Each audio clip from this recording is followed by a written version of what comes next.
স্বামী বিবেকানন্দ স্কলারশিপে তোমরা যারা আবেদন করেছিলে তোমাদের প্রত্যেকের জন্যই গুড নিউজ রয়েছে, কারণ স্বামী বিবেকানন্দ স্কলারশিপ থেকে টাকা ছেড়ে দেওয়া হয়েছে এবং ফান্ড অ্যাভেলেবেল হয়েছে। তো বর্তমানে কাদেরকে টাকা দেওয়া হচ্ছে, যাদের এখনও ক্লেম এসএমএস আসেনি তাদের কতদিন পর আসবে, প্রত্যেকটি বিষয় ইন ডিটেলসে আজকের এই ভিডিওতে শেয়ার করব। ভিডিওটি সম্পূর্ণ দেখো এবং ভালো লাগলে অবশ্যই চ্যানেলটিকে সাবস্ক্রাইব করো।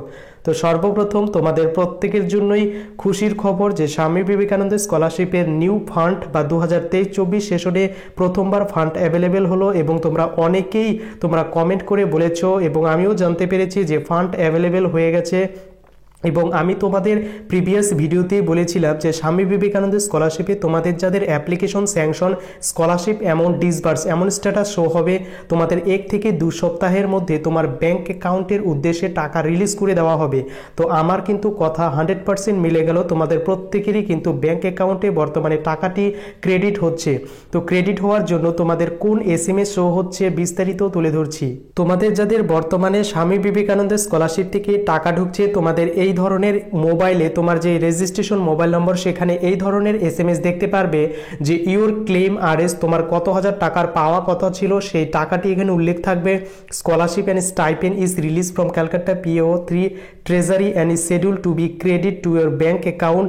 এবং এখানে তোমার ব্যাঙ্ক অ্যাকাউন্টের নাম্বারটি এখানে দেখতে পারবে এবং তারিখটা দেখতে পারবে 10/1/2024। অর্থাৎ তোমাদের জন্য গুড নিউজ, তোমাদের প্রত্যেকেরই স্বামী বিবেকানন্দ স্কলারশিপের যাদের অ্যাপ্লিকেশন স্যাংশন ছিল তোমাদের টাকাগুলিকে ডিসবার্সমেন্ট করা হয়েছে। তো তোমাদের অনেকেই তোমরা কমেন্ট করে বলেছো যে টাকা পেয়েছো, সেই কমেন্টগুলো তোমরা এখানে দেখতে পাচ্ছ। তোমাদের প্রত্যেককে অভিনন্দন জানাই, তোমাদের টাকাগুলি তোমরা পেয়ে গিয়েছো। যারা এখনো স্বামী বিবেকানন্দ স্কলারশিপ থেকে টাকা পায়নি তাদের কি করতে হবে? তো বর্তমানে স্বামী বিবেকানন্দ স্কলারশিপ থেকে যাদের অ্যাপ্লিকেশন স্যাংশন হয়েছে তাদেরকেই টাকা দেওয়া হচ্ছে। বাট তোমার যদি অ্যাপ্লিকেশন বর্তমানে স্যাংশন হয়ে না থাকে তাহলে তুমি আরও কিছুদিন ওয়েট করো, আবার নেক্সট ফান্ড কিন্তু 1 মাসের মধ্যে অ্যাভেলেবেল হতে পারে। তাই বর্তমানে যাদের অ্যাপ্লিকেশন স্যাংশন না হয়ে অ্যাপ্লিকেশন অ্যাপ্রুভ বা ফরওয়ার্ডেড বা সাবমিটেড রয়েছে, তোমাদেরও কিন্তু নেক্সট ফান্ডে টাকাগুলিকে ডিসবার্সমেন্ট করা হবে বা আগামীকাল বা আগামী পরশুও কিন্তু স্বামী বিবেকানন্দ স্কলারশিপ থেকে টাকাটি দেওয়া হতে পারে। তো এই পর্যন্ত ছিল তোমাদের জন্য একটি লেটেস্ট আপডেটটি কেমন লাগলো অবশ্যই কমেন্ট করে জানাতে ভুলো না।